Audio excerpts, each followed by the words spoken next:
hadirin yang dirahmati oleh Allah Subhanahu. Ada kisah cerita 6 dirham.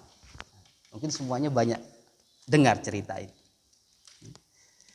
Kisah Ali bin Abi Thalib ketika pulang dari tempat Rasulullah Sallallahu Alaihi Wasallam. Beliau lapar, pengen makan, datang ke istri. Wahai wanita mulia, wahai anak saudaraku Fatimah Az-Zahra, aku lapar, ada makanan enggak? Kata suami. Tidak ada wahai suamiku, tapi ini ada uang. Nah, kira-kira kita pakai bahasa Indonesia saja lah. Ini ada uang 300.000. Cuman ini untuk beli makanan buat Hasan dan Husain, untuk anak kita. Oh ya sudah, sini, kemarikan duitnya. Diambil sama suami, biar saya belikan makanan. Sampai di tengah jalan, belum sampai ke pasar, ketemu sama pengemis. Wahai Tuan, tolong bantu saya, kasihani saya, mudah-mudahan Allah memberkahi. Ali bin Abi Thalib ini memang lembut hatinya, sahabat yang paling kuat ketakutannya, rasa takutnya kepada Allah Subhanahu wa Ta'ala. Sampai-sampai dalam sirahnya Ali bin Abi Thalib itu nggak berani ngelihat,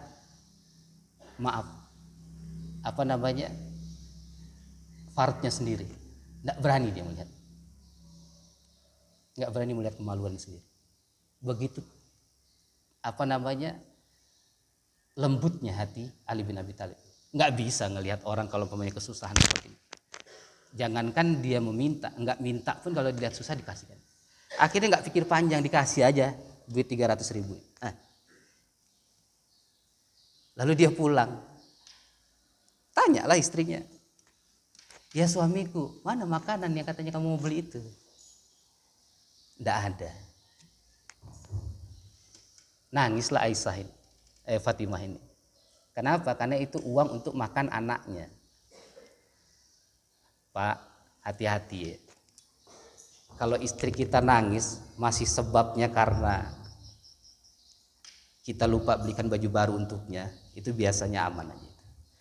Tapi kalau dia sudah nangis karena ada sesuatu yang dia kasihani dari anak-anaknya, sementara itu kewajiban kita, hati-hati. Kalau kita nganggap remeh dengan itu, apalagi sampai ngebentak istri, sampai marah dengan dia, hati-hati. Makanya kita jadi suami, pandai-pandailah dengan istri. Lihat apa yang ia tangisi. Kadang-kadang istri ini memang beda ya Pak ya. Ini para ibu ada, nggak apa-apa. Kita ngomong sederhana saja tapi jadi masalah buat dia, buat para istri-istri kita itu. Dibelikan kita baju baru sama dia, memang duitnya duit kita, tapi kemudian kita komentari sederhana aja komentarnya, kok kayak anak TK ya bajunya.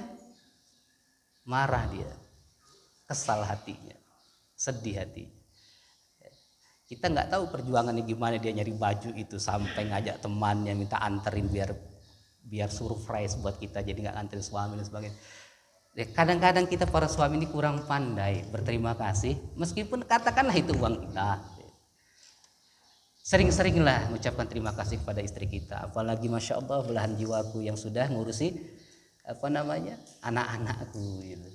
Nah, jangan sampai dia nangis karena urusan tidak memperhatikan kita terhadap anak-anaknya. Ya anak-anak kita juga. Kalau ini sudah jadi masalah, kalau ini sudah terjadi masalah buat kita. Tapi jangan serta-merta kemudian kita untuk memenuhi itu lalu menghalalkan segala cara. Karena memang kadang-kadang ada juga tuh istri-istri yang tidak sabar. Ada cerita katanya, lebih baik Anda pulang dengan tangan hampa daripada aku harus menanggung beban untuk menanggung panasnya neraka. Nah, ini istri-istri juga harus gitu. Jadi kalau jangan gembira terus kalau dikasih uang banyak oleh suaminya, tanya juga dari mana ini uang gitu ya. Akhirnya diceritakanlah sama Ali bin Abi Thalib. Sehingga ketika diceritakan itu, baiklah kata Fatimah, dia berhenti menangis. Kemudian Ali bin Abi Thalib merasa bersalah, kemudian dia niat untuk kembali kepada Rasulullah SAW, mungkin mau pinjam sama Nabi. Ternyata di jalan ketemu sama seorang badui, manggil dia, Ali sini, kamu mana? Mau ke tempat Rasulullah SAW. Beli dong ini, saya punya unta, saya jual murah aja deh. Oh, berapa? Mau dijual? Dia bilang kata orang Badui ini kira-kira dibahasakan pakai uang kita lah ya, 15 juta lah.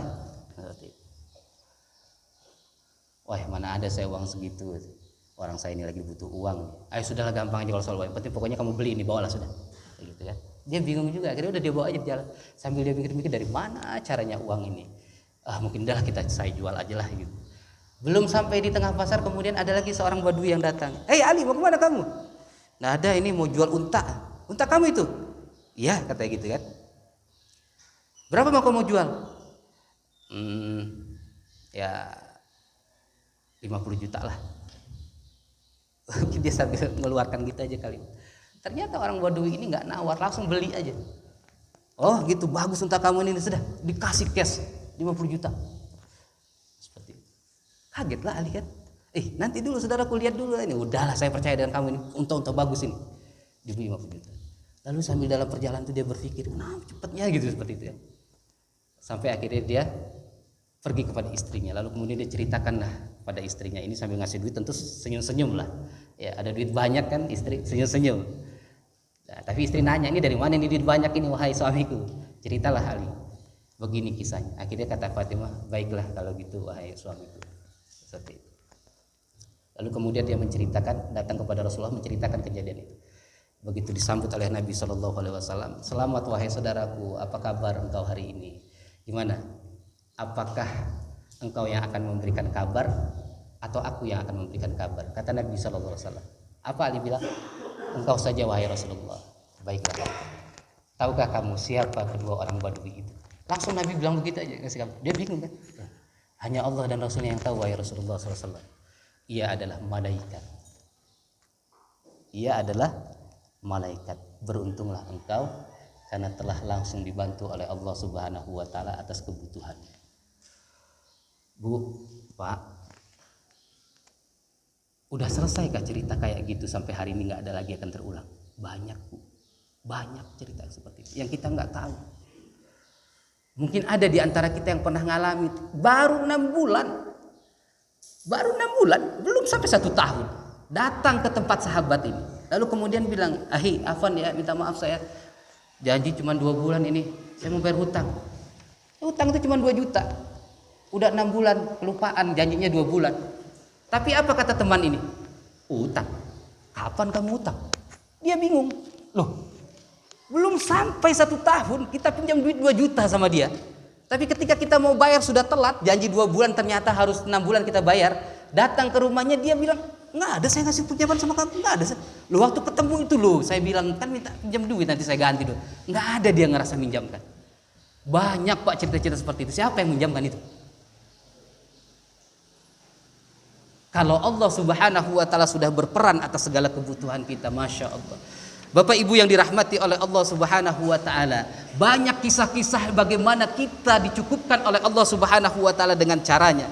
Oleh karenanya Bapak-bapak Ibu yang dirahmati oleh Allah Subhanahu wa taala, jika kita menginginkan hidup yang penuh dengan bimbingan dari Allah Subhanahu wa taala, agar kemudian kita mendapatkan keberuntungan, maka cara satu-satunya adalah dekati dia. Ingatlah banyak-banyak dia, karena dia pun akan mengingat kita dengan menunjukkan jalan terbaik dari setiap segala urusan kita. Dan itulah janji Allah Subhanahu wa taala kepada mereka yang banyak mengingatnya, untuk patuh kepadanya, mengikuti sunnah-sunnah nabinya, dalam setiap kehidupannya selalu menjaga. Apa doa kita yang sering kita doakan? Dan ini diajarkan oleh Nabi SAW. Allahumma inna nas'aluka huda wattuqa wal afafa wal ghina. Ya Allah, cukupkanlah aku ini, berikanlah kepadaku ya Allah. Apa yang pertama kita minta kepada Allah? Petunjuk agar semua apa yang kita lakukan terbimbing oleh al-Islam. Kemudian takwa. Kita minta kepada Allah agar punya rasa takut kepada Allah Subhanahu wa taala, sehingga kalau kita ingin melakukan kekeliruan kita akan ngerem. Ingat bahwasannya ini adalah sementara, kehidupan yang fana. Tempat sesungguh kita, tempat kembali kita adalah akhirat, jannah tempat kita. Tidak mungkin penduduk jannah melakukan kemaksiatan, tidak mungkin penduduk jannah melakukan kehinaan. Kita minta kepada Allah Subhanahu wa taala al-afafa, merasa agar kita memiliki filter terhadap diri kita. Diri kita berusaha untuk menghindari sesuatu yang dilarang oleh Allah Subhanahu wa taala sekuat tenaga. Ini yang kita minta kepada Allah. Wal ghina, kemudian kita merasa cukup dengan apa yang ada di sisi Allah Subhanahu wa taala. Jangan sampai kemudian sesuatu yang membuat kita bahagia di dalam kehidupan dunia kemudian mengantarkan kepada kehinaan kita di dalam kehidupan akhirat.